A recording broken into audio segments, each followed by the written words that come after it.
Mbalamusiza nnyo mu program eno Akabbinkano ku Bukedde TV1 nze Charles Seruga Matovu munnakyalo ow'ekikuumambogo abeeyomba tumidde nnyo n'abalina kikuumambogo wammwe mwenna era nammwe mbalamusiza nnyo. Leero lutuukidde nga LC1 zikomye tezikola. Kabineeti etudde simanyi bibaddeyo abali mu studio banambuulira bwe ziba tezikola otukole ki mateeka gagamba ki tujja kumanya omukyala Nabbanja Saba Minisita agenda kubuulira eggwanga ebikwata ku LC1 zino. Ne tukyebuuza ekitabula abantu kati LC ddala zikyateekebwamu ekitiibwa kizateekebwangamu abakulembeze ab'emitendera gyonna oba nedda? LC zikyatugasa oba nedda? Lwaki zaava mu kulonda okwedda okwali kwa kabokisi ne badda kulonda okw'okusimba ennyiriri? Kyekinatugasa LC zigende mu maaso. Zaaliko abantu 9 kati bali 10. Balondanga abantu bonna 9 ebyokwerinda byamawulire byonna bamulonda. Kati tulonda abantu tereevu 4. Olundo wa bakyala, tulonda owabazirwanako, tulonda owabavubuka, tulonda ssentebe. Ssentebe nalonda abantu 6 nezikola kyezikola. Bingi ebibuuzo ebitambulira awo ebikwata ku LC byetugenda okwogerako. We zaatandikira nga osanga abakulembeze abasinga okuba abamanyi mu kitundu nga bali ku LC. Zagenda mpola mpola nga zikka nga bali mu boys quarter bebalondebwa abo mu nnyumba ennene tebakyalondebwa. Ekitiibwa kya LC kikyasobola okukumibwa nga bwe kyali okusingawo. Abakulu berina wano bamitendera mingi.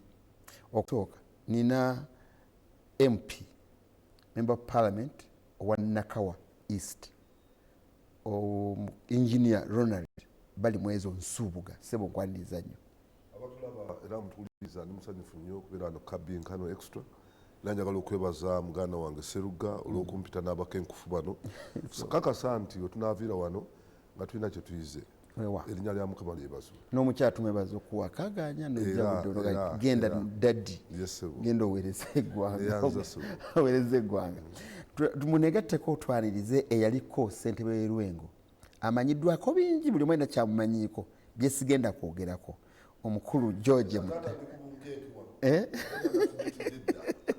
Omukulu George Mutabaazi.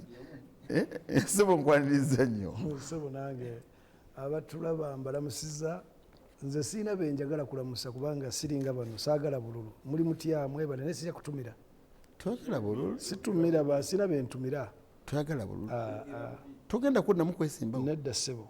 Wabivaako? Namala. Tokyaddamu kwesimbawo ku lwengo n'awala wonna? Nze okugegera okunegayiriza? Begayiriza bano abannaku nze nyina bwendi. Okay. Tugenda okufuna amagezi okuva eri eyali ssentebe wa disitulikiti enamba atagenda kuddamu kwesimbawo. Yali pulezidenti w'abassentebe nakyo mbadde nkirabidde. Pulezidenti w'abassentebe bonna mu ggwanga zonna mu ggwanga. Omukulu George Lubega Sempa sebo nkwebaza nnyo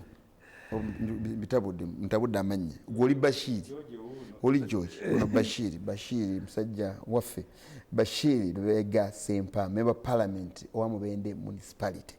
Bakwebaza nnyo n'abeeyo obeerawo nnyo mu program. Balamusizaako mikwano gyange mwenna naddala banna municipality y'e Mubende abanfuula omubaka ate mbakulisaayo nnyo olunaku lwajjo nga ttiimu yaffe eyeebuweekula ng'egalamiza Buddu ekyabadde eyo mipiira gy'amasaza mukulike eyo nnyo ate mwongere okuwagira ttiimu ya Ssaabasajja Kabaka mwongere okuwagira buweekula ekikopo tugenda kitwala ku luno. Katubasabire. Njagala munegatteko bannange abali Bukedde TV1 twanirize omukyala Sarah Kalule. Sarah Kalule ssentebe wa LC1 Bulenga B. Ono yakiikirira abantu abasinga obungi mu ggwanga lino n'ensonga eno emukwatako mu ngeri ey'enjawulo. Nyaba okwaniriza mu puroguramu yayo. Mbaniriza nnyo mwenna baseba ne bannyaba abampuliriza era ne mwenna abandaba ku Bukedde TV. Nebaza Mukama Katonda kuba ndeese wano olunaku n'olwaleero. Ntumira abatuuze bange aba Bulenga B LC1 n'ebitundu ebiriraanyewo era ne bakulembeze bannange bonna enkulembera nabyo ekyalo kya Bulenga BLC wano. Mwenna batumidde nnyo. Mwe muba Ekisanja kiweddeko kyammwe. Mwe temulina kyakukola kati temulina muliro. Oba mbyogedde bubi kambisanyise ne Luganda Gisempa Lubega. Kitegeeza ki Ekisanja ky'aba LCs mu ggwanga lyonna okuba nti kiweddeko? Tetukyaloopayo, tetugenda kugendayo olwaleero okuva n'olwaleero. Tulinde ekyokuva mu gavumenti ekikwata ku nsonga ya LC1. Bwana Sseruga n'abatulaba mwenna ku ssaawa eno mukimanyi bulungi nti tulina ssemateeka ate tulina n'etteeka eritufuga mwe tusinziira okulonda obukiiko. Kati ku ssaawa eno twogera ku LC1 ne LC2. Ojjukira nti twalonda mu August wa 2018 abakulu bano. Kaakati August 2023 emyaka gyabwe 5 kiba kiweddeko. Ekisanja kyabwe kiri mu mateeka nti kya myaka emeka? 5. Kaakati bwe tuba twogera mu kuggwaako baba bakoze ki? Baba bamaze. Oba waliwo obuzibu ki oba waliwo obuzibu ki naye ekisanja kyo bwe kiggwaako kiba kiweddeko. Era bwe buzibu bwe tulimu ng'eggwanga ng'ate enteekateeka era zandibadde zaakolebwa bifo ne wabeerawo n'akaseera ak'okukyusa obuyinza okubujja ku bano okubutwala ku balala abazze. Tukimanyi nti ababadde beesunga bwe bali bangi ate nga bw'oba ojjukira tugenda okulonda wano 2018 ate emabega awo ndowooza abaaliko baamala emyaka 16. Nga kwebali baamala emyaka 16 nga kwebali. Kakati awo ne wabeerawo ekizibu nga kinene nnyo nnyo nnyo. Era nze ng'omukulembeze nange ndi mubaka wa paalamenti ndowooza obuzibu bw'amaanyi ku nsonga eyo kubanga kiba kitegeeza wagenda kubeerawo vacuum.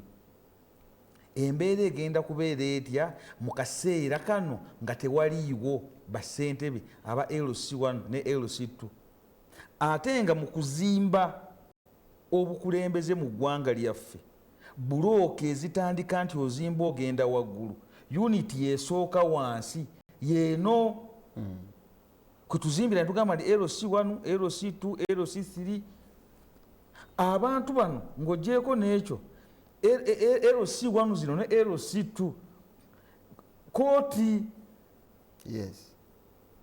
Kubanga eyo nayo nsonga nkulu nnyo eyeetaaga abantu okumanya nti abantu bayinza okgenda mu maaso kubanga nga bwe tumanyi mu ggwanga lyaffe tolowooza nti abantu bonna ne bino bye twogerako oba oliawo ku TV onombuulira mu Uganda abantu bameka abalina access ku TV era nga baziraba buli lunaku nti ku ssaawa eno balaba kalooli ne ttiimu gye yaleese boogera ku nsonga eno.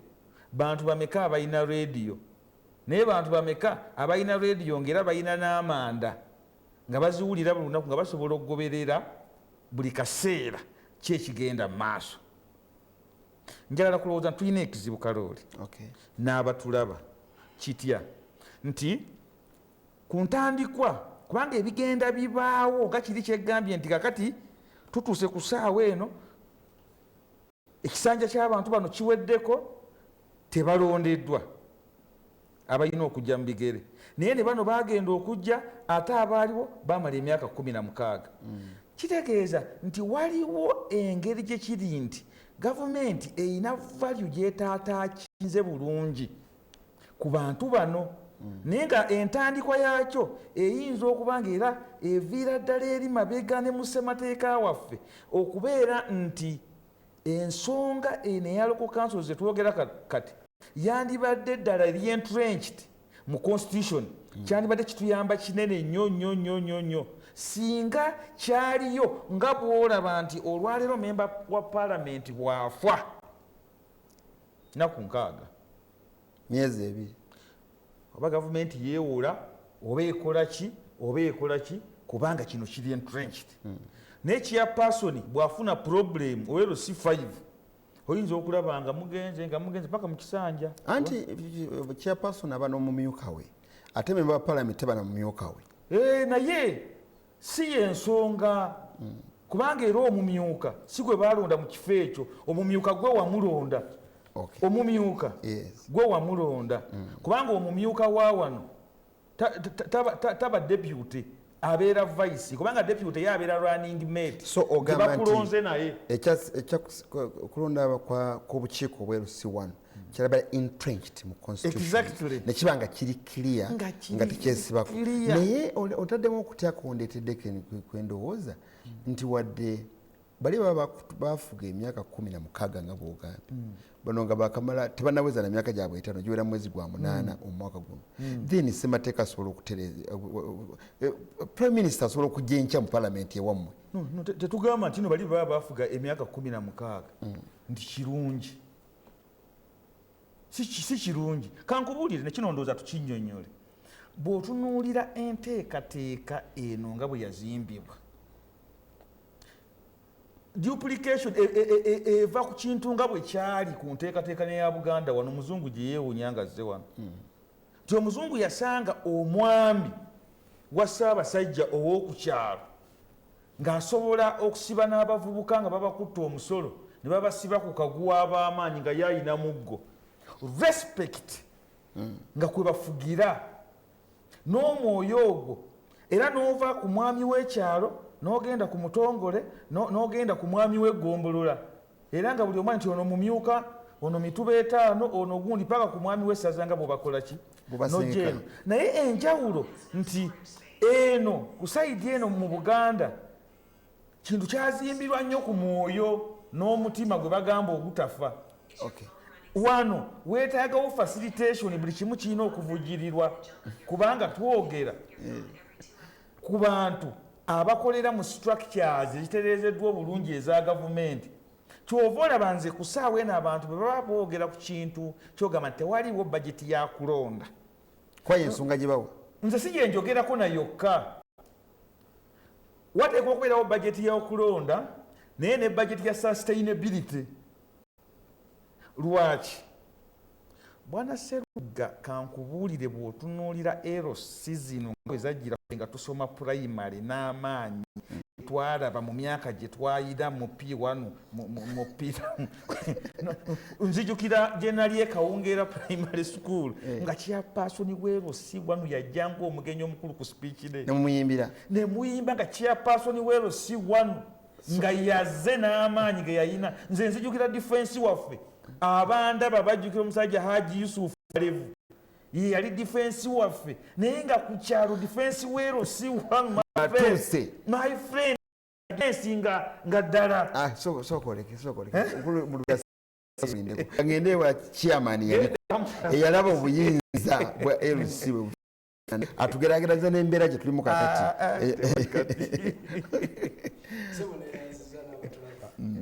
ekimu kya Lubega ali mugerageranya LC1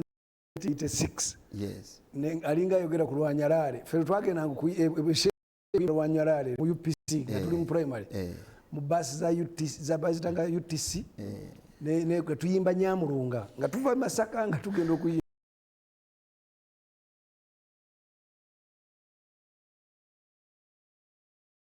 ange bano yajati okoze bulungi okuleeta LC1 kyekinyuse kirimu ennyo nze I'm talking from experience y'emyaka 10+ nga ndi mu local government tuyina ekizibu ekisinga kino kye twogerako mu local government ekisooka 1 factories ziriwo ba LC1 ekisanja kyabwe kigenda kuggwako oba kiweddeko olwaleero naye bagenda kusigalako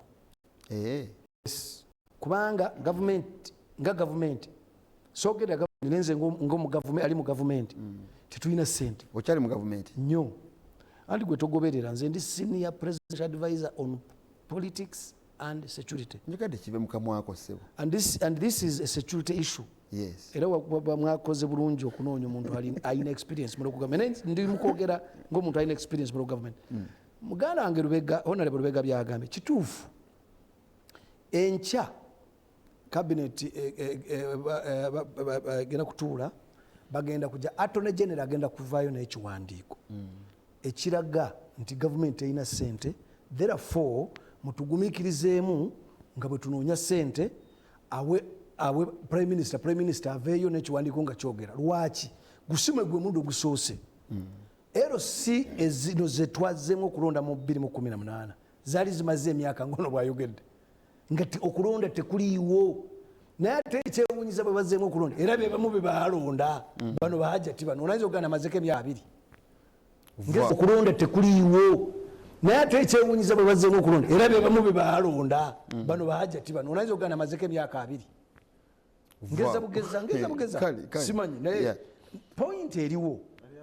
Tulina priority mu central region wano era abasinga bakyuka naye tulina priority nga government wadde constitution etulagira LC1 kintu kikulu nnyo. LC1 for your information eringa police post jo twabadde tukyusa olwokubeera obuyeekero bwabaddewo badde attackinga police bwaffe ne bajja ne bakitulawo emmundu ne batta abapolisi byabadde nnyo wano ekibuga wammwe Emityana Mubende byabaddewo. Naye poliisi bwe twagaddeko obupoliisi post obumu kubanga obupoliisi post obumu badde butaweeza bantu twaba tugenda tubuggala abantu baalajjanye. Omanyi poliisi waliwo poliisi yali IGP bamuyitanga Odomero yagamba nti poliisi Kose Odomero yagamba nti omupoliisi oba poliisi eyo gye mulaba eringa akazimba k'obeera nako ku manyuma. Toyinza kumanya mugaso gw'amanyuma go okujjako nga alwaddeko akazimba. Bw'omala okulwala akazimba ku manyuma bw'ogenda okutuula ogamba sole n'olyotugeeza nti amanyuma owange gugazeemu nnyo. Ne poliisi bw'eri wano mugivuma abayaaye poliisi babbi naye oluvannyuma bw'omufuna obuzibu. So ne LC1 nazo bwe ziri olw'okuba tuzikonsideringa nga kikulu tetuyinza kuzikkiriza abo bakulu nnyo mujje mulabe nga pulezidenti yakyadde be basooka okuyimirira n'ayogera n'ayikiriza bantu bakulu nnyo era ne mu kyalo balina respect. Naye waliwo abatakyalina respect eyo nja kugendayo naye musooke mutegeere 1 okulonda tugenda kubeerawo nkya 2 lwakuba tewali ssente 3 attorney general agenda kuleeta ekiwandiiko ne prime minister balungamye eggwanga naye muleke kujaajanya nnyo nti olwokuba nabadde mpulira ku radio nze mpuliriza nnyo CBS nabadde mpulira ku CBS nga abasajja b'emakindi awo baawogera ne bagamba kati LC1 zimaze ebbanga tezirondebwa kati wali wogera kubeerawo vacuum eriwa chairman wa LC1 alina stamp. Bw'oba olina ekizibu gendayo kubanga obuyinza bumukkiriza okukoona stamp n'ogenda maaso n'olukiiko lwe. Bw'oba toyagala gendayo genda walala gw'oluze banaakuyamba. Naye gavumenti nga gavumenti ffe tugamba okulonda tetukunabeerawo naye kugenda kubeerawo naye si kati tukwetaga 60 billion okulonda kuno. Tulina priorities. Abaana baffe bakyafa ekaseese ng'ogenda kulonda chairman wa LC1.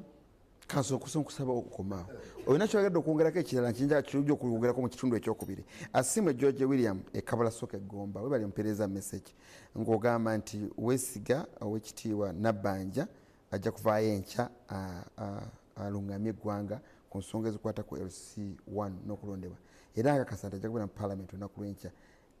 Bw'aba mpulira mpeereza message nkakasa abantu nti ajja kubeera mu paalamenti enkya ayogere ku nsonga eno ekwata ku LC. Era we bali nnyo mukulu Asiimwe George William. Abalala batana batukubira ssimu nga muli baddemu okupeereza message temukuba ssimu muweereze message. Ssimu eri 0772 1575 kuweereza message 0772 5075 oba 0702 5015 55 naye osobola okiweerezaako. Mukulu gw'omanyi oli mu structure y'obukulembeze bw'ensi eno wadde oli wa kibiina kivuganya ne gavumenti naye mu structure yonna okuva ku LC1 olabye ddala nti LC1 bwe zitambula obulungi nammwe emirimu gyammwe gitambula bulungi. Olowooza ki kigenda okubeerawo? Sinzaako bonna bano basinga ki? Basinga ndowooza okulwa mu politics. Banatandika nga LC1 otandikira yes ey'abavubuka nenzira ku LC1 ey'ekyalo nenzira ku LC2 ey'ekyalo nenzira ku bwa kansala LC5 Kampala district nenzija ku bwa meeya ate kati ndi ku bwa MP. Kitegeeza emitendera nze ngiyitamu okutegeera kakati wempulira mwami Mutabaazi muganda wange bwe twasoma e Kasasa ng'awaana LC nkulu naye nga tebasobola nazuwa kitiibwa neeraliikirira ekintu ekikulu kifiibwako ekintu ekikulu ng'omanyi nti kiri mu system kiyamba olina okukiteekerateekera. Wano mu Uganda wendabye owali degree ezi expiringa nga bakulu tebafaayo nakumanya zi expiringa ddi. Wendabye NEC ya NRM nga expiringa ng'ebadde erina n'obuyinza okutunula mu bukiiko bwa palamenti bulondeddwa naye teyakikoze. Era mwami Museveni n'agenda mu maaso okuba nti alonda obukiiko obwa palamenti kubanga NEC ya expirinze. Wetulabe LCs nga ze expiringa naye nga ye structure ekyasinga obukulu LC mu ggwanga muno. It's not parliament. LC nzijukira gundi parliament amini yagigalako nokugigalako naye babayumba 10 baali bakyaliwo era emirimu ne gitambula. Structure ekyasinga obukulu eri ku grassroot gye tubadde tulowooza nti oba oluusi bano bajjukidde kubanga bajja ne baleeta parish model ne bagamba nti sub county sente zibadde tezituuka ziggwera eno katuka tuzitwalewa ku grassroot. Ne baleeta sente za PDM trillioni namba bawoza biliyoni 6 trillioni namba egenda kubeera iten kubanga abagenda okukola bagenda kukolera nga tebalina accountable. Okimanyi okubanga toli accountable naye nga gwokutta sente z'omuwa omusolo ye trillioni namba ya parish model gye basindika wansi ng'agivunanyizibwako takolera mateeka tali accountable. Bw'anaagatereeza enkya atya mpozi ng'alondeddwa ng'okulonda prime minister bw'atolunaku lw'enkya tewali kyebasobola n'asoma tewali kyebasobola kukola mu mateeka okugjako tewali kyebasobola kukola okugjako ng'okulonda kubaddewo. Oli yakusomedde nti tukolera mu tteeka. Ensi etambulira ku mateeka. Ensi eyagala okulaba democracy tulina okugoberera etteeka, rule of law. Otegera mungi tuli wano ero size mwade munyumyako temanyi sente zitwafiirwa mu misango. But chairpersons bali ba witnesses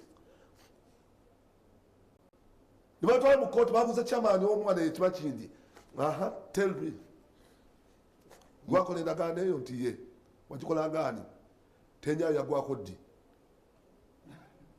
era omusango ne gubasinga ne baliirira kubanga yali witness ku ndagaano mu bukyamu.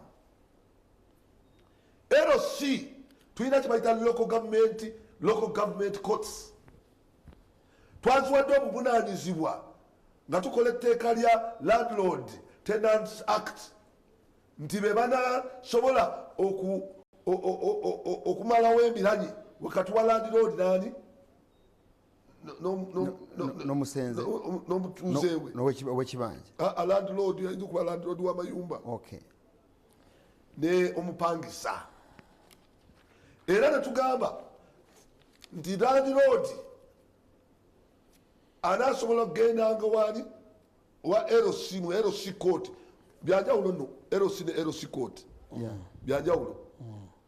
Era n'asala omusango. Era omusango ogwo okujulira kunaabeera mu magistrate court. Kakati here you are bagenda kusala omusango nga tebali mu mateeka. Nze kyenjagala okujja mbyogerako byonna mukama wange omukulu bali mu ezo bweraliikirivu bw'olina naye nga bulina eddagala eryavudde wa mukulu Mutabaazi bw'agambye nti kisoboka okutereezebwa. Number 2 ayogedde nti tewali ssente. That's nonsense. Wangi ssente we ziri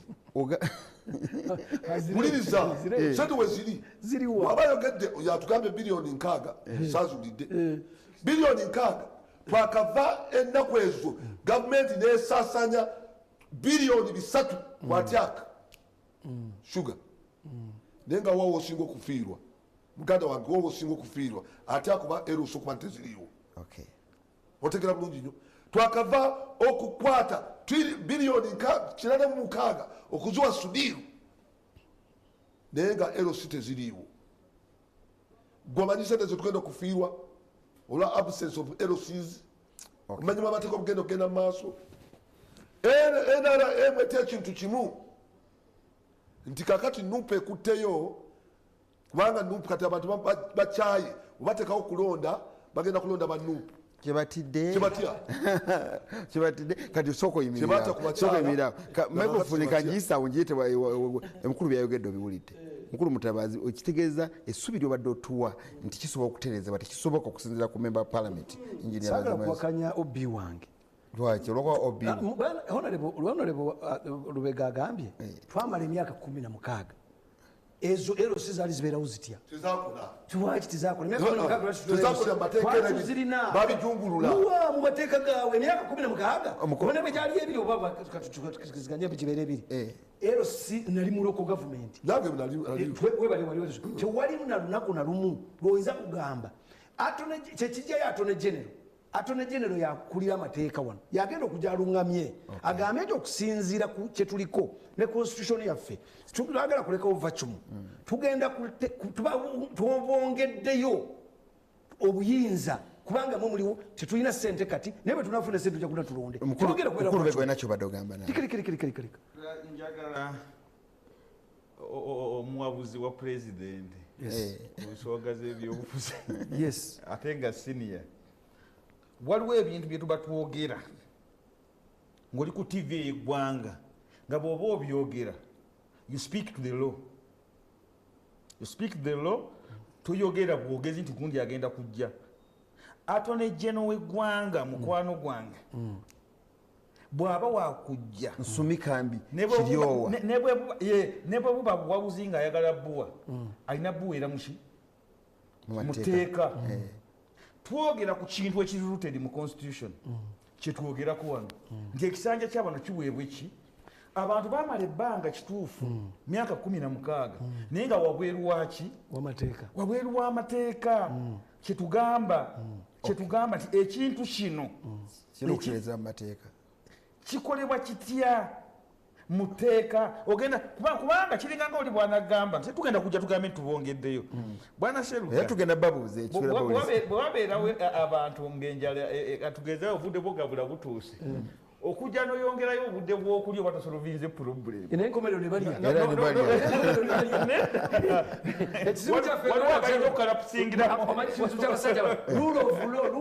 rule of law ekola wano mu Kampala ewammwe mukenerera mmwe ffe waffe mu byalo n'eggwanga lyonna etteeka naffe tulimanyi situwagala kulimenya ate nga ffe tuli mu buyinza naye twagala kulungamya omusajja oli tagenda kujja kumenya era agenda kujja kumala kubeebuuzaako mu parliament abanyonyole mala obanyonyola agende prime minister ajanyonyole there is no money gwe gyogamba mbweza studire ezo sizimanyize mumuzigaba nozigaba mu parliament mumuzigaba lwaki mwazimuwa ate netera eyo sizate zinaba ku expiring ate tulina priorities government ebeera ne priorities tulina kyevalumula bano abasajja bennyininyini abeera mu parliament nkulu yensoma lwaki tubaleseewo yensoma lwaki tubaleseewo mutabazi wali musajja mulungi nava munupo genamu enalemu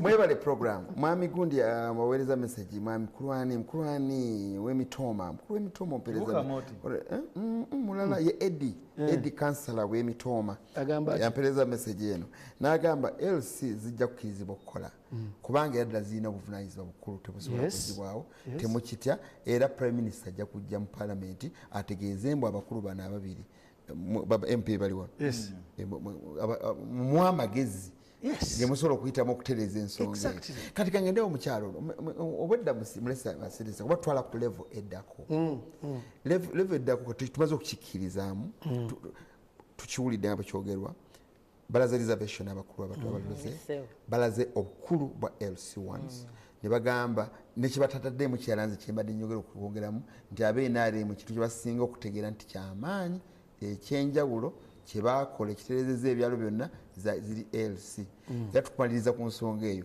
musereze mangu nezikolebweko eyo ndowooza ya mukuŋŋaanya wa puroguramu eno nyaba mukyala Kalule obadde ku LC bbanga ki? Ssebo ku LC kuno nduddeko ebbanga ddene kubanga nasooka kubeerawo abakyala nenzirako okubeera ow'ebyokwekulaakulanya nemala nembeera vice era abantu ne bandabamu omulamu ne baddamu ne bannonda ne bampawo bakulembeze bwa LC1 chairperson. Era oli omu ku bagenda okwesimbawo? Ekiseera bwe kinaaba kituuse ekyokwesimbawo nga puroguramu etuuse gavumenti ekitaddewo erebeera n'enteekateeka eziteekateeka era ekiseera bwe kinaaba kituuse tunaba kwetaagisa okwesimbawo nga abatuuze bange bakyaninamu obwesige nja kudda mbaweereze abeebulenga bbi tugenda kubaawo ogenda ku level ddala kyaweereza abatuuze bange ababulenga bbi kubanga bebaninamu obwesige ate era nange njagala mbabeere kumpi. Nekimala kibaawo ekizibu nekimala kibaawo Prime Minister w'ekitiibwa Nabbanja n'attakeera nkya kujja mu Parliament kuzza bupya LC1 ki ekinaaberawo mu ggwanga lino? Ng'era omwami oli bw'ayogedde nti okuva LC zabeerawo okumala emyaka 16 nga tezirondebwa era LC zaalinga zikola. Kyemanyi obulungi nti okuva mu bbanga eryo lye twali tuweereza kuba nze naliwo abakyala nga bwe nkugambye nembeeraawo ebyokwekulaakulanya era nga bwe njogedde nembeera vice ku lukiiko lw'ekyalo ekyo era obukulembeze twali tubutambuza kubanga kye nnina okwogerako nti LC1 okutandikirwako ye kkooti esookerwako era ye kkooti etabaganya abantu b'ebitundu era ye kkooti esookerwako okuwuliziganya ensonga z'amaka. LC ekwatagana bulungi nnyo n'abaana n'olwensonga eyo LC nze ebbanga lyenjibaddeko ya mugaso nnyo eri obukulembeze obwa wansi ne bwe kubeera puroguramu za gavumenti nga zigenda okutambuzibwa zisookera wansi ate era mwe mumanyi abantu mu bitundu mwe mumanyi ebitundu byammwe era mwe mumanyi abantu abalina obwetaavu mu bitundu. Olw'ensonga eyo LC tusaba batereeze nga bwe badde bagamba nti ziweddeko naye nze kyemmanyi luli gyali emyaka 16 nga tuweereza naye gino emyaka 5 obutaano gye tulondeddwa gye twakamalako nga kwe tugituweereza abantu kyensuubira nti si minene nnyo. nebakyusaamu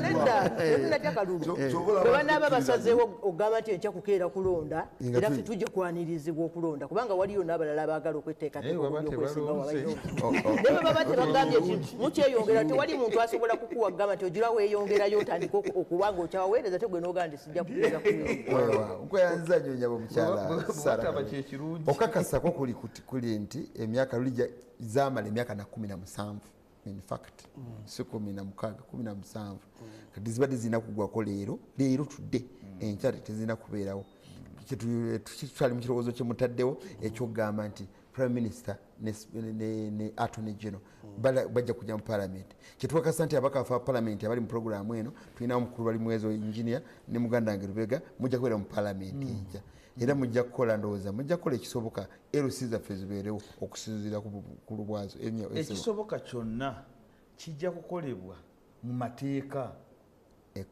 Chairperson yakugambye ndi ate kati babagiri gyali myaka 16 kati 5 obutaano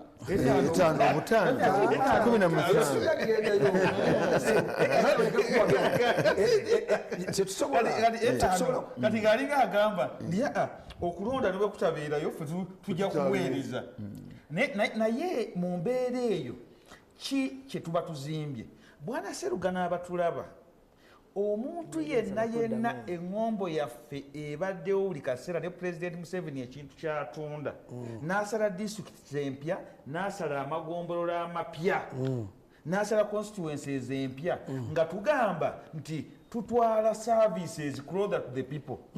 Kakati closest administrative unit to the people is the LC1 is the closest to the people. Nti at least olemu okusala constituencies n'olemu okusala districts empya n'olemu otonda amagombolola ne LC1 unity eyo nebeera facilitated. Lwaki service delivery mu ggwanga mwonna weekolebwa wali kyova olaba bw'oba oyogera ku capacity building bw'oba oyogera ku empowerment okusobozesa abantu mubawa amaanyi okukola PDM kyekugamba nti olwaleero omuntu yenna ayagala okukyusa Uganda ogenda kugikyusa ng'ova ku LC1 kati oleese pulogulaamu ey'emyoga gy'oteekamu obuwumbi 2 emwaka oleese pulogulaamu eya PDM gy'oteekamu obuwumbi 1,000 omwaka naye abantu mbadde mubende tubadde tulunkinga PDM era abantu bafunye ssente bwe tubadde ku kisaawe Kasaana nga olwakonye ku batoni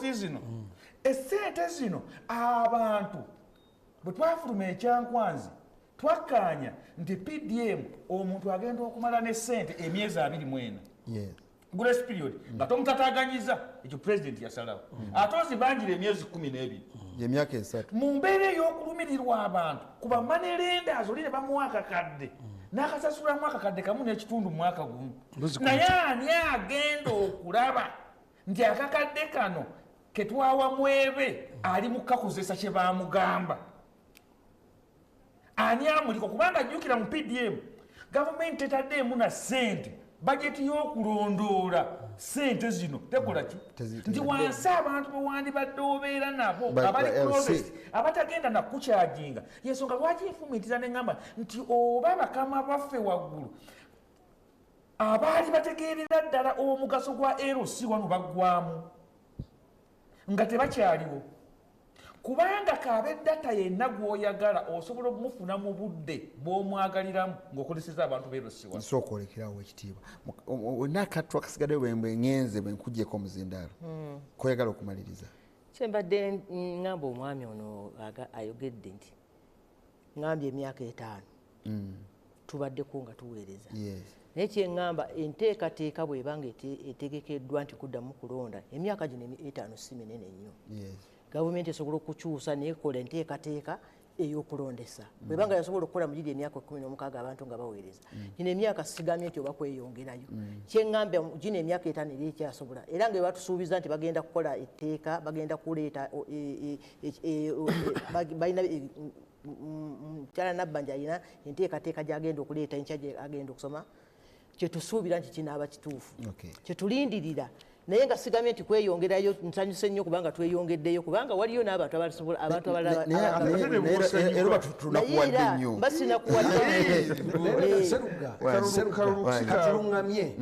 kanuŋŋamye honorable PDM nga gavumenti ffe tusinga okulumirirwa okulaba nti essente ezo ziva ewa Lubega ne zidda ewa Mutabazi era chairman we LC1 ne komiti ye tebalina bwe bakwataganira ku ssente zino tulina committees ezalondebwa ku byalo eziraba PDM ezisupervisor PDM ziri kumuluka ziri kumuluka naye oba LC1 weero bateeyo era bali mu omuluka gubeera n'ebyalo 10 at least minimum era komite eri mu byalo era twetulonda bali mu byalo ebyo naye okwongerezaako data collection sebo nzikiriza mubuuza chairman wa LC1 atula kakiiko ka PDM ku level 2 oba nedda wokana ki okay oba atulayo kale let's assume that atulayo mukulu Mutabazi bamuwabule n'ekirala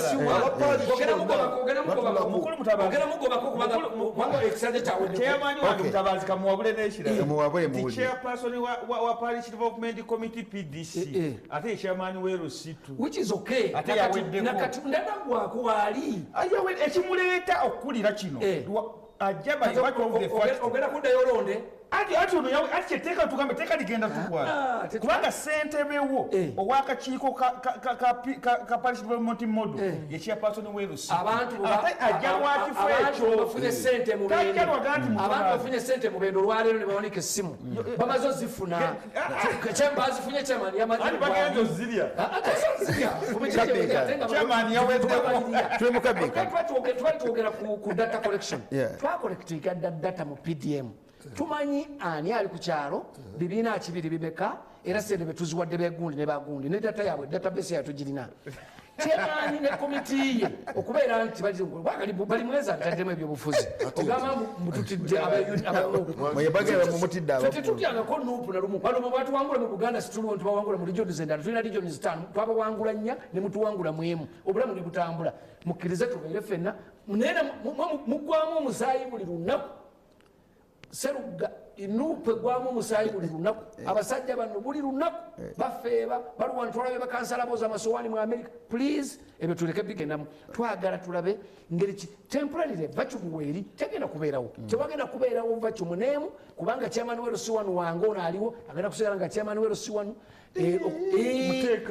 etteeka eryo eryamuteekawo kubanga kyensolo lwaki tuleeta tone genero ensolo lwaki bwedda mu palamenti ekya mukigobe tulanakyeta mu palamenti mukigobe tuli Bukabbinkano kimeze lugonvu weruweru town agambe bo aba LC baliwo bakulu kukwatibwa nsonyi bekanga bali badde bavaawo dda n'ekitalo nnyo bwatu bamaliriza Sebulindye John Bosco waliwo bali mwezo nti songs government tukitwaye teena ssente ye yandiyagadde ekola etya. Okay, ebira sibitegere naye government katugambe teena ssente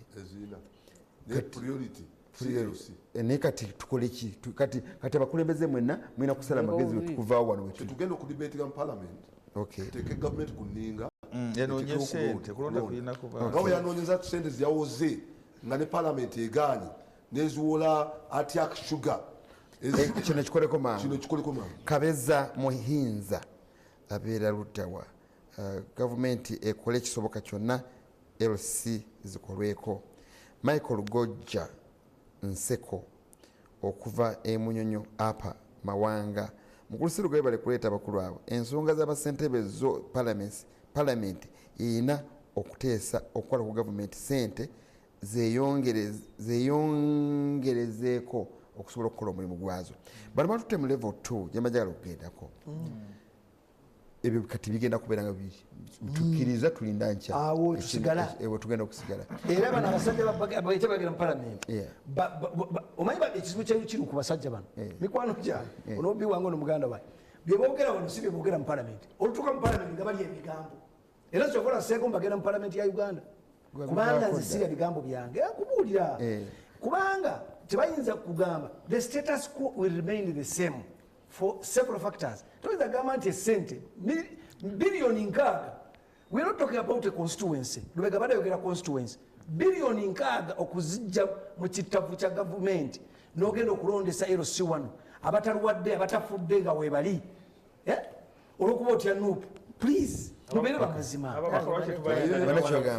bako kyogamba nyabo era nze kyendaba nti omulimu gwa palamenti kuno okulonda tekwali badde tekuguddewo bugwi baali badde bategeka dda ssente ng'era bayisa dda omutemwa baali badde bakiteesako dda mwali badde mwakiteesako kubanga kino tekibaguddeeko bugwi emyaka 5 badde bakimanyi LC1 zigenda kulondebwa baali badde bateesa dda okugamba nti ekisanja kyabeero si kigenda kuggwako essente baali badde baziyisa kubanga ssente nyingi ze bayisiza nga bawulidde bayisiza nyingi ezo baali badde baziyisa dda ssente kubanga abo benyini bebayisa ssente zonna ezigenda buli wamu bebayisa ssente zonna ezigenda buli wamu baali badde bayisa dda era tetwali badde tetuli mu kintu kino essaawa zino kubanga abantu beeteefutefu kudda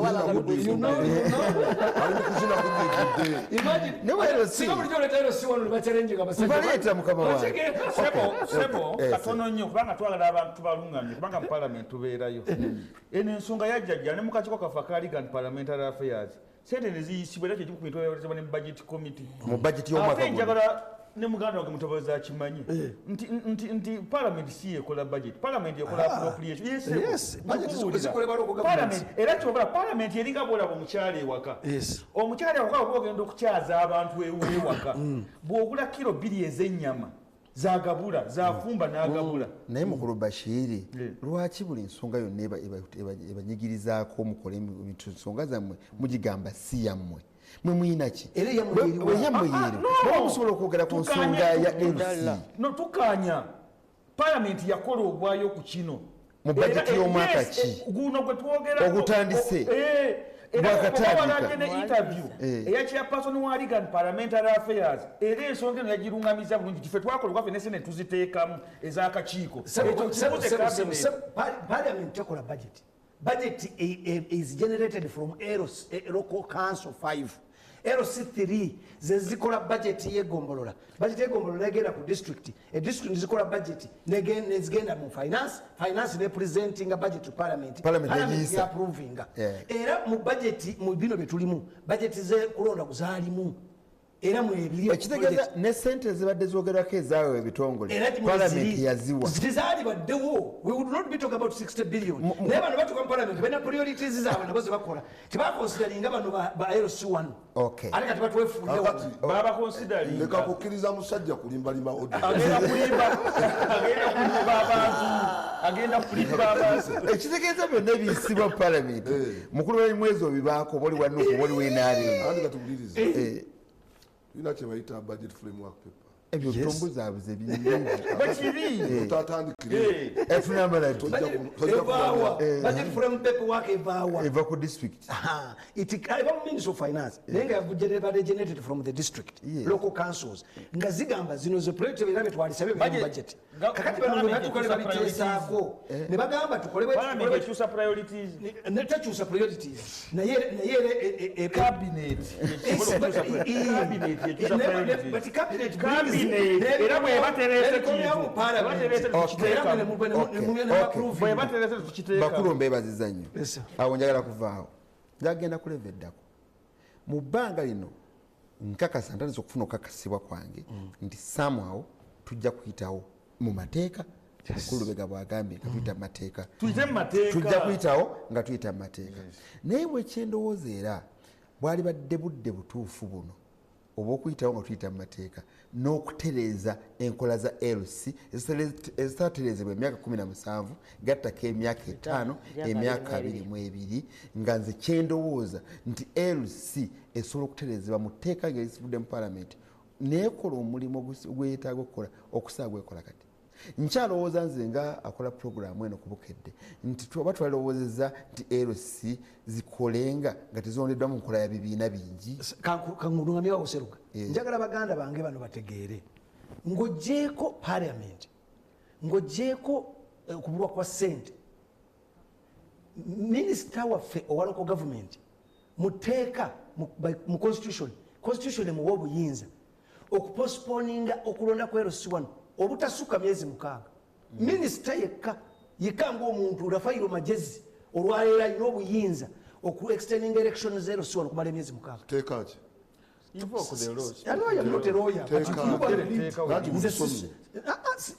teekaki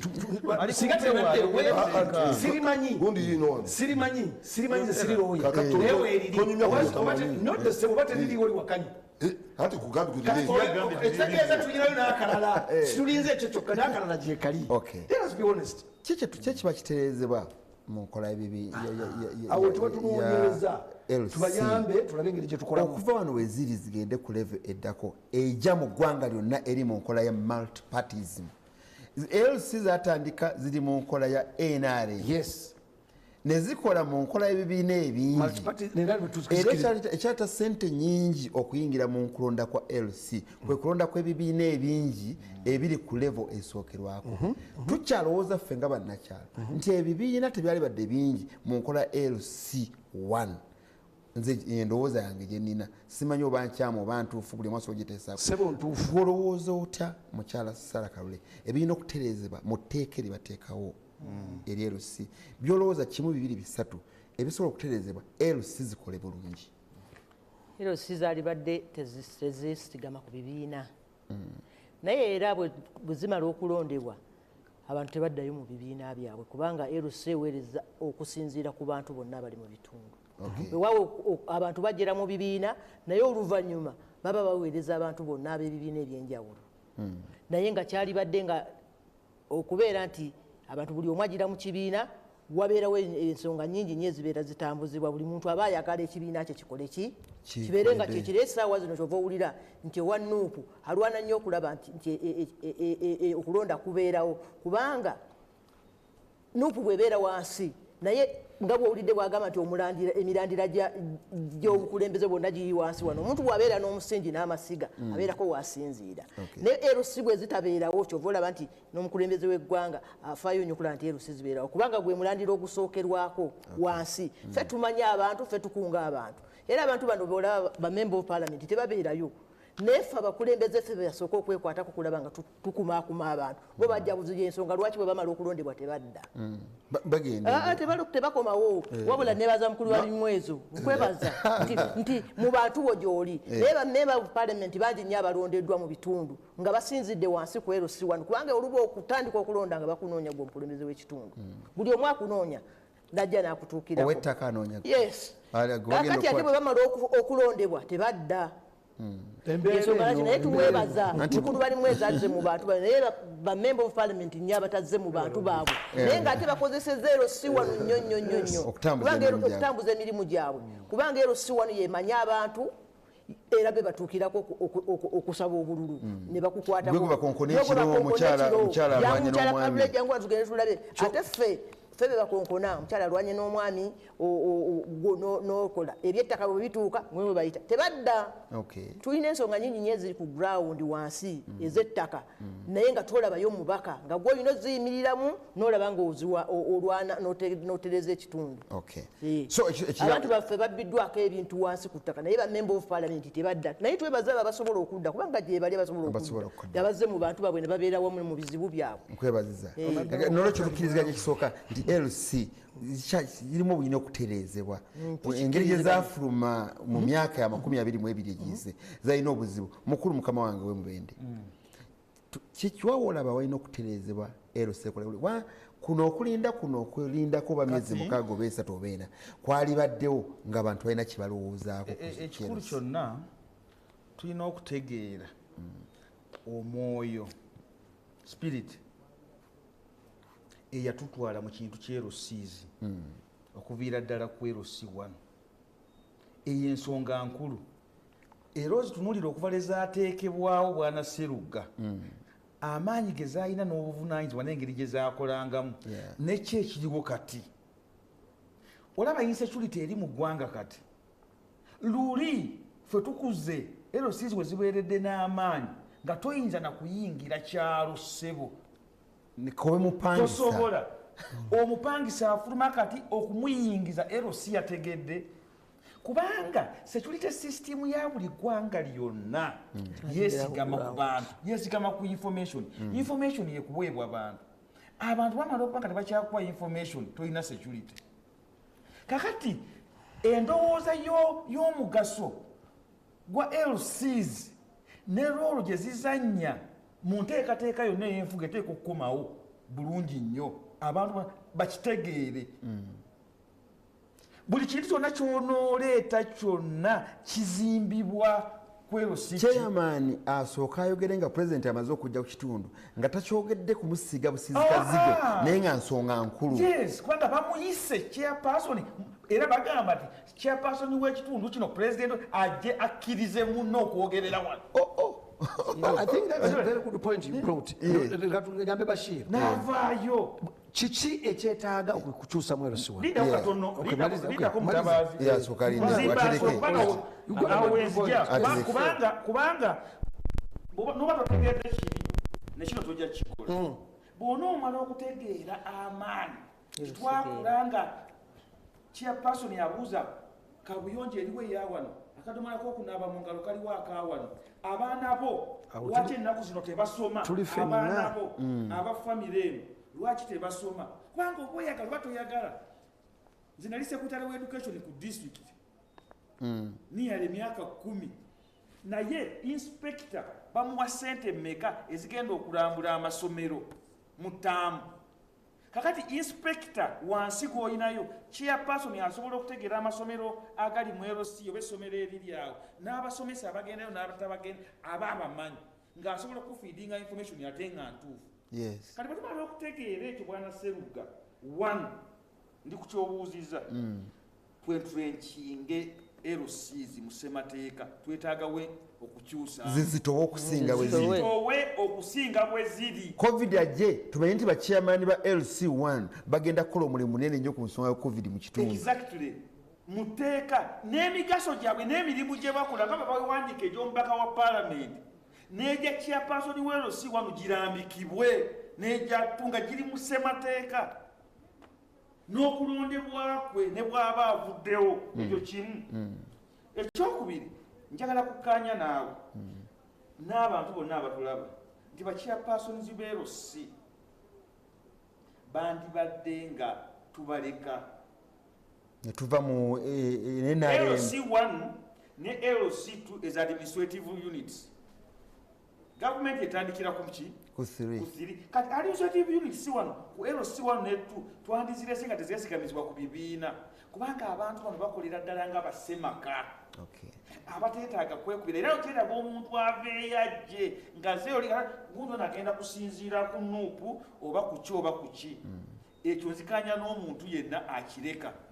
Ekyokusatu bwana Sseruga bwe tunaaba tetuli mu nfukanya ya bibiina eno eyakaasammeeme ojja kulabanga ne ssente eziteekebwa mu kubanga ekirese wano obuzibu essente okuteeka mu kulonda akalulu n'obulira obuwumbi 6 naye ng'abantu basobola n'okutuuza ekyalo ssebo ne beeronda oba owegombola yavuddeyo najja ku LC amazima abantu ekyalo ne kivaayo gye bayita LC1 council village council ne bajja ne beerondamu omuntu ne bakola list ne bagiweereza ku district nga ne zino zonna ssente tozikoze eki n'olwekyo ekintu kino siba tugenda kukola tugenda compare nalabye mukulu by'abakamanka agamba nti tulina okompayiringa village register village register ogikompayiringa kyetaaga ssente enki okompayiringa village register katwogera ku buwumbi bubeka ku buwumbi 6 n'akasembayo capacity building and empowerment. Bwana Sseruga bw'osobozesa bachairpersons b'eRC1 emirimu gikugondera ku kye bateekwa okukola until our people no mu ggwanga muno nti twetaaga ne data ate data is a consumable ne bw'onoogenda mu mawanga amalala omuntu atalina data ekisookera ddala bw'oba tolina data osobola kubeera na pulaani ntuufu wano gavumenti yebonaabona genda mu UBOS nze mbakyalengiza emirundi mingi genda mu National Planning Authority obabuuze nti abantu abalima kasooli eruweero bali bameka era bamulima kuyika mmeka ekyo kyokka statistics nabwo n'ogenda mu mawanga amalala naye ng'ate okozesa structure eno osobola okukifuna obuki n'olwekyo singa tubasobozesa bintu bingi bisobola okuvaayo wano twafuna ekizibu kya amefolowamu akawuka kibuka ne kijja akasaanya akali akasooli gavumenti netandika okubuuza twagala kuyamba abantu ku ddagala naye abalima kasooli bali bameka bali kuyiika mmeka nga data takola ki ng'ate nga weewunya n'okwewunya nti abulikali kyofiisa w'emubende mbu data agenda kumunoonya ku ubosi ng'ate yali mubende naye data w'emubende ayagala kumunoonya ku ubosi e Kampala.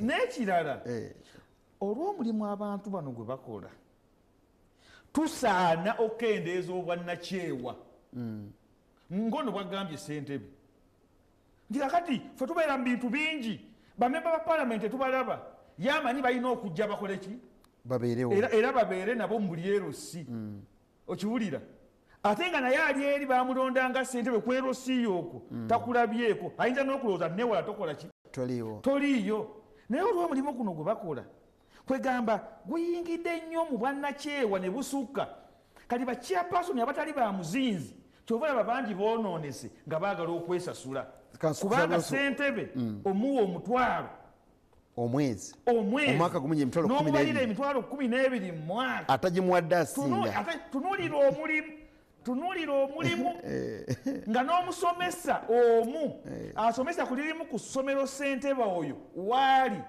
wakiri anyuse n'emitwalo ameka 5 so nze ndowooza nti ekyo bwe kitunulwamu Ssentebe ayinza okweyongera omuzinzi era ebintu bingi batusobola obituuka. Kwebaziza nnyo muganda mukulu Lubega kati mu nsonga y'emu nze era nkyalina ebirowoozo byange ate kirungi omukyala Nabbanja w'ekitiibwa Right Honorable Prime Minister wa Uganda alaba programu eno oba amatu ge gagiwulira oba amaaso ge gagiraba n'ekirala kye ŋŋamba awo ogamba nti chairman wa LC1 yabalondebwa yalonda abantu 6 ekyo nakyo kikyamu tuddeyo tukole ebintu byaffe mu byalo bya bulijjo nze bwe ndowooza obwange nteekayo butono ebya message ngera bisoma oluvannyuma muganda wange mukulu ow'ekitiibwa Mutabaazi njagala okukkiriziganya mune Bashir ku nsonga ezimu era njagala nze bwe nali president wa local government waliwo ebintu bye nalemerako n'omukulu president namutunulanga mu feesi nakati nkyabiremerako ekisookera ddala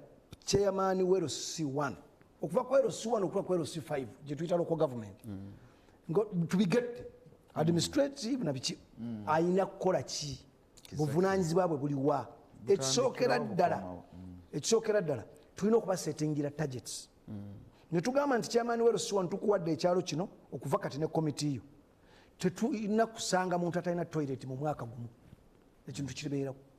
It is a target set by the chairman minister wa local government ebiragiro ebyo abiwa chairman wa LC5 era nga chairman wa LC5 alina ku reporting wa minister wa local government, chairman wa LC5 n'abiwa chairman wa LC3 nga chairman wa LC3 alina ku reporting wa chairman wa LC5, chairman wa LC2 na reporting wa 3 owa 1 na reporting wa 2. ne tumala okutegeera nti omuntu alina target gy'akolerera bwe tusanga n'abalonzi bakimanya nti singa tusanga nti chairman wa district mu gombolola temuli secondary school mu myaka 2 gy'ofugidde oteeka otubuulira ensonga lwaki mwali mukirowoozezaako. Nze bwe nali chairman nze nazimba sirina muluka sina gombolola gye saaleka mu ssomero lya secondary nga ssente ozijjawo andi ekyo ekizibu kye mulina mwe mwali nze ssente baganda bange bano kyekizibu kiba nze nakwata abasomesa abazadde nembaga njagala mukuba amatafaali nengenda mu gavumenti ne bampa seminti bwe namala okufuna seminti neŋŋamba nti kati njagala muleete enku nendeeta emitayimbwe genda olonye Lwengo teri district mu Uganda wano erina amasomero mangi ga primary ga private nga Lwengo district. Soko osirike mala okunyigira abantu b'Lwengo ne bagana okuzzanga okoze ebintu ebyo byonna nga banziza nali mulema sina birala byenkola anti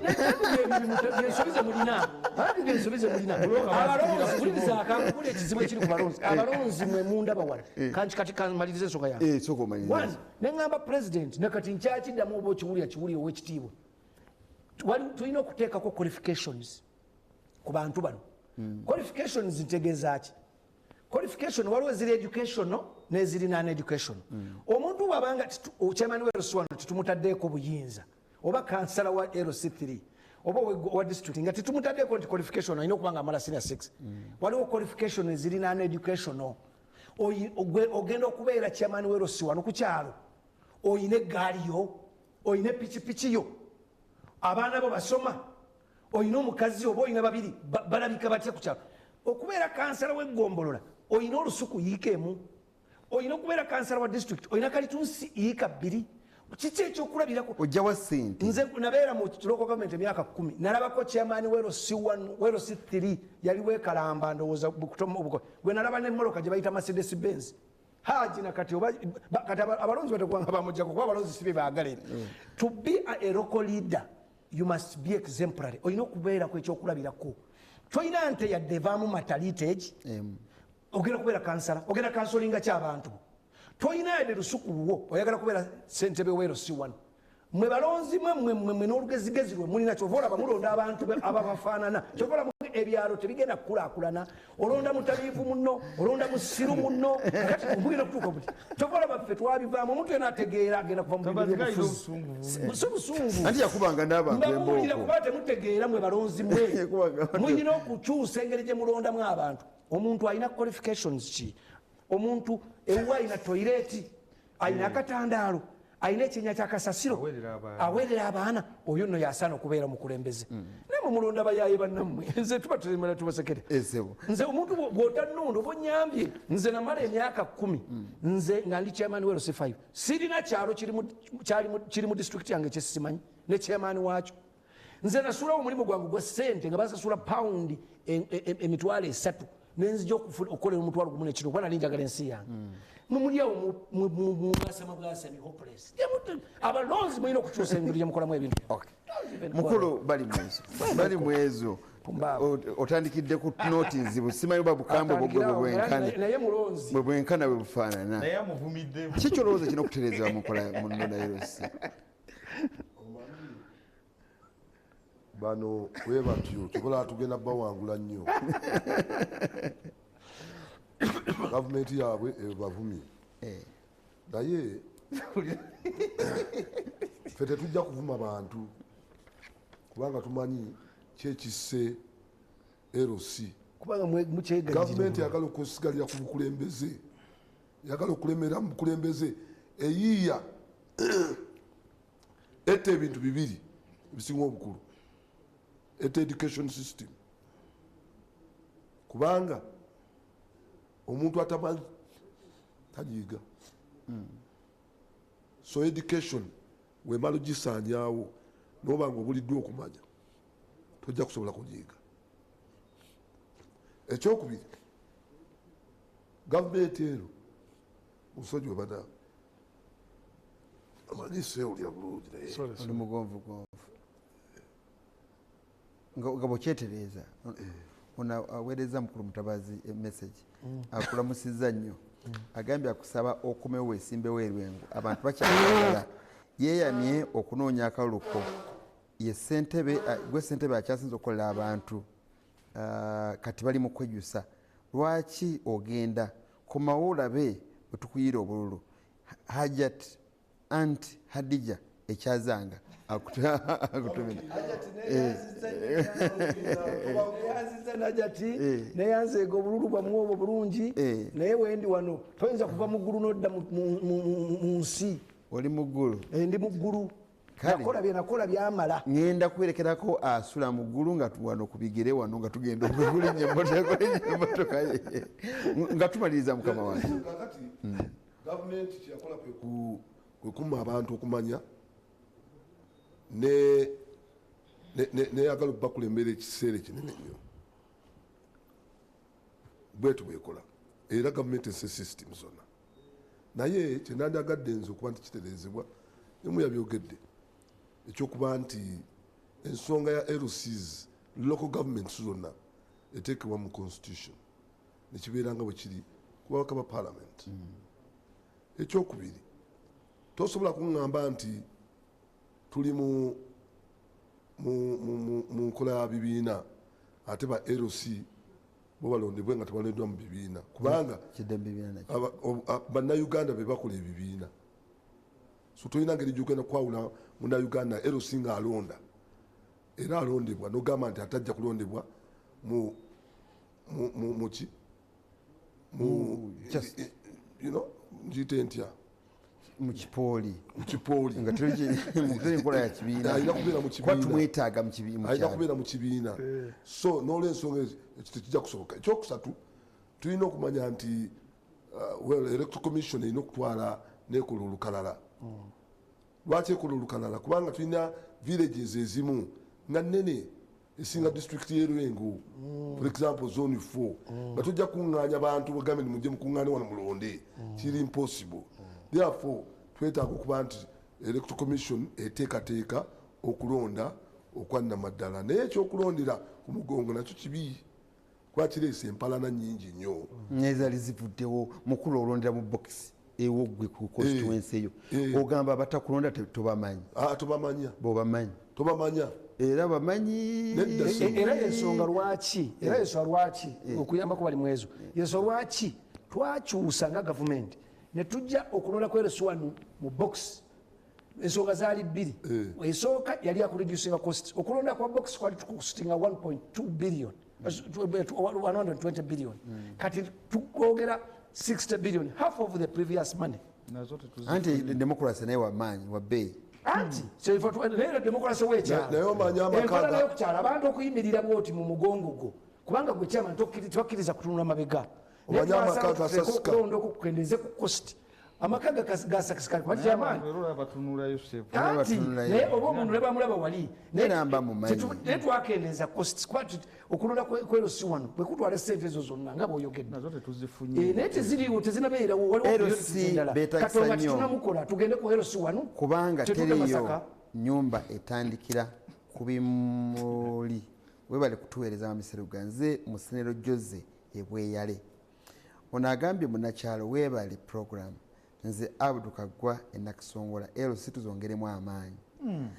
Seruga, nze Kabuye Isaac Kawanda, nze ngenda mu kooti bakyusakyusa mu LCs nga bwe tusuubira bagenda kikola. Yaluddewo Wycliffe Mwesigye Nakawa, LCs zikoze kinene okuyamba NRM ku byalo. Kati batya nti bwe banaagenda mu kalulu bayinza obutawangula MP wange bali mwezo nkwagala nnyo webale byokola Karoli munnange okuva ekyankwanzi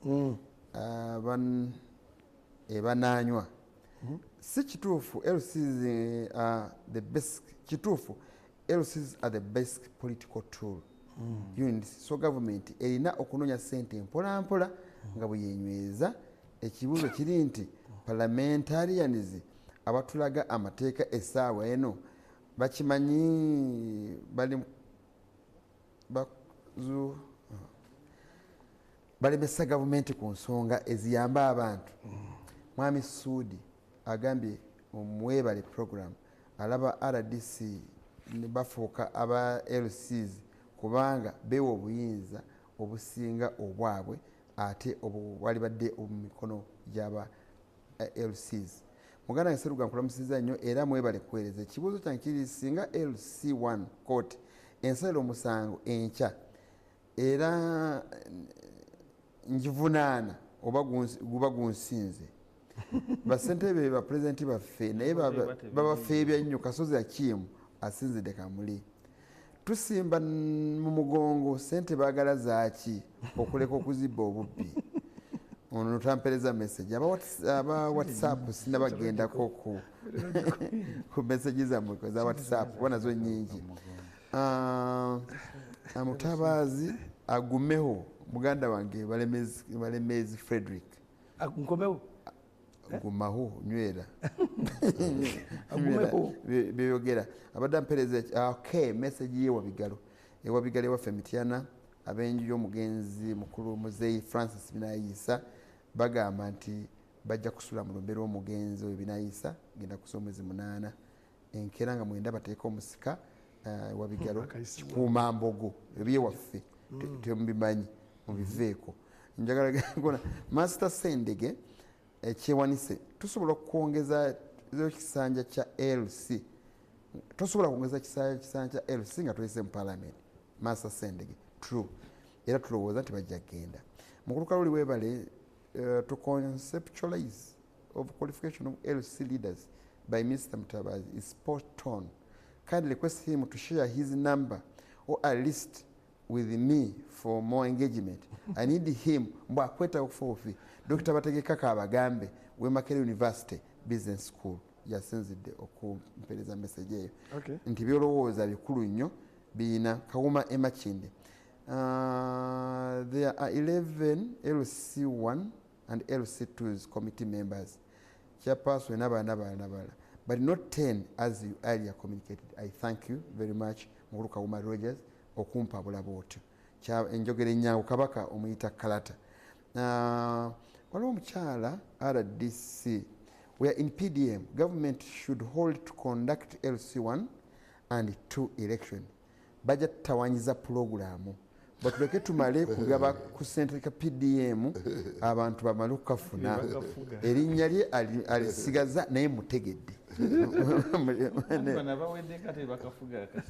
What happens when the term expires without electing new ones? Kaza Moses ekyo twakyogeddeko dda. Chairman Nakyalo webali kuweereza ekyokonda LC1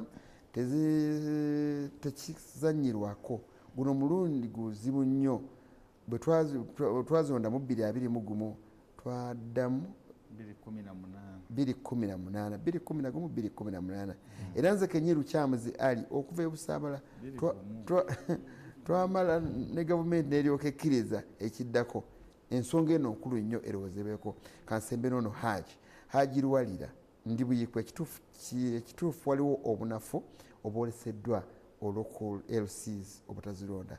Webale program PDM is monitored by parish chief so CLC Daniel website yaweza message nyingi ngezezaako zisoma nga tumaliriza kati twaka tuve wano bannange tuve wano tugende kyensuubira namwe kimuŋŋambe kyemusuubira ekyenjawulo ekirimu mukulu Lubega agambye nti byonna bikolebwe n'ebikolebwe mu mateeka amateeka gaterezebwe oba gakolebwemu nga gatereze simanyi bikiraabeera nekikolebwa kikolebwa mu mateeka njagala kigambo kimu line ku line kunve kwa ssentebe w'abantu nange nzikiriziganya mukulu Lubega nti ebintu byonna bikolebwe naye nga bikolebwa mu mateeka era nga kimbadde njogerako nti luli we watandikira LC we zatandikira walingawo okusomesebwa nga gavumenti eteekawo okusomesa abantu ne bamanya buli omu ekifo kyatwala ku bukulembeze obwo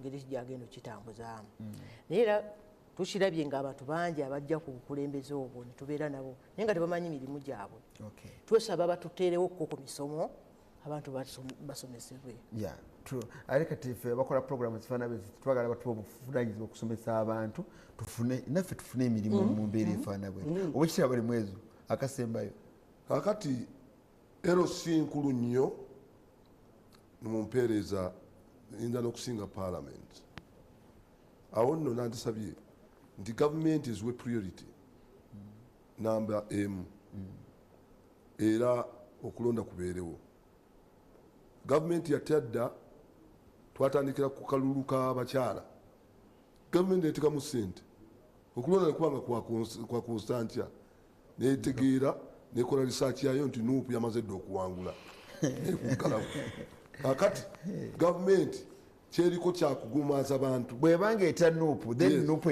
tuve ku kyekibiina ku ezo levu naati kakati tuli mu multiparty kulonda kwonna kwabiina kino kiyinza okuba ekizibu kubanga buli muntu alina ekibiina mwagolaki mwagwa so kijja kuba kizibu nnyo naye abateesa abasinga bagamba nti LC zaafa dda waliwo Wire agambye nti abantu abamu baafa dda abalala baasenguka twetaaga okulonda obukiiko bwafa ge mazima ate nga bwetaagisa obukiiko bwafa obumu tebuliiwo otegera bulungi nnyo ekyokubiri mukoyika agambye nti ba LC abamu baabivaako dda baatadda Muzafaru naye agambye nti akasajja kano nga kakambwadde nnyo mutabaazi ono ate nomulabi kalekale naye yali musajja wamutawaana nnyo kantakarasi sebo njagala okwebaza okumpa omukisa okujja wano era ekitiibwa netendobidde ebintu ebimu nga LC stamp eyo ekayanirwa abakyamani bano kyamani ajayitaaga omuwanika agamba yalina okubeera nayo omuwandiisi agamba yalina okubeera